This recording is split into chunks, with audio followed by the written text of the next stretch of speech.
Hello વિદ્યાર્થી મિત્રો. સો જીપીએસસીમાં એક નવી અપડેટ આવી છે જે તમારી એક્ઝામ થવાની હતી મિકેનિકલમાં.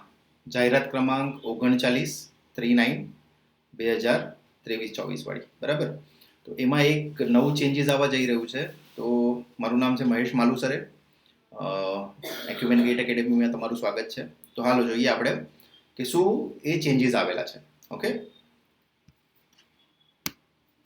તો આ તમને દેખાય છે ગુજરાત જાહેર સેવા આયોગના જે વેબસાઇટ છે એમાં જે નોટિફિકેશન છે એમાં એક આવેલું છે 39 નંબરની વેકેન્સી 2024-25 મદદનીશ એન્જિનિયર યાત્રિક એટલે કે મિકેનિકલ વર્ગ 3 વર્ગ 2. એમાં પ્રાથમિક કસોટીમાં હાજર રહેવા માટે સંમતિ એટલે કે કન્સેન્ટ અને કન્સેન્ટ ડિપોઝિટ. એટલે હવે શું ચેન્જીસ આવ્યો છે કે પહેલા કેવું હતું કે આપણે ફોર્મ ભરતા હતા, એના પછી ડિરેક્ટલી આપણો લેટર જે છે એક્ઝામ આપવા માટેનો લેટર એ નીકળી જતો હતો, બરાબર. પણ હવે શું ચેન્જ કર્યું છે, જે નવા આપણા જે ચેરમેન આવેલા છે એમણે શું ચેન્જ કર્યું છે કે હવે તમારે કન્સેન્ટ આપવું પડશે. એટલે કે તમે એક્ઝામ આપવા જવાના છો એનું કન્સેન્ટ એટલે કે બાહેધરી આપવાની છે કે હું એક્ઝામ આપવા જઈશ. તો એની માટે એ લેટર પણ ભરવાનો છે. ઓકે, એમાં તમારું કન્સેન્ટ આપવાનું છે અને તમારી પાસે ડિપોઝિટ પણ ભરાવાના છે.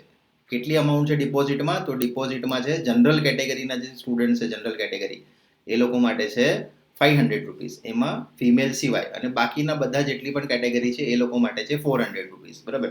તો આ જે પૈસા ભરવાના છે ને તમારે એ રિફંડેબલ છે. એટલે કે તમે એક્ઝામ આપશો તો આ પૈસા તમારા રિફંડ થઈ જશે, ને જો તમે એક્ઝામ નહીં આપો તો આ પૈસા તમારા રિફંડ નહીં થાય.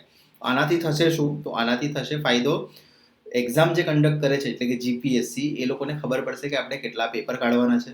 એ પ્રમાણે જો તમે કન્સેન્ટ ફોર્મ નહીં ભરો પણ તમે તમારી એક્ઝામ જે તમારું ફોર્મ ભરેલું છે ત્યારે જ તમે પૈસા ભરેલા છે, 100 રૂપિયાનું ફોર્મ જે આવતું હતું એ તમે ભરેલા છે, તો પણ તમારું કોલ લેટર ડાઉનલોડ નહીં થાય. તો કોલ લેટર ડાઉનલોડ કરવા માટે કન્સેન્ટ આપવું જરૂરી છે. કન્સેન્ટ આપ્યું હશે તો જ તમારો કોલ લેટર ડાઉનલોડ થશે.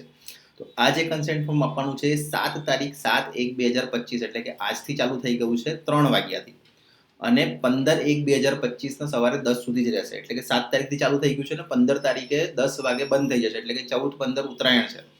તો જે પણ છે તમે આજથી જ ચાલુ કરી દો. 3 વાગ્યાથી ચાલુ થઈ ગયું છે અને આ ડિપોઝિટ ભરીને એને તમારી પાસે સાચવીને રાખજો, ડાઉનલોડ કરી લેજો અને તમારા મેલમાં મોકલી દેજો.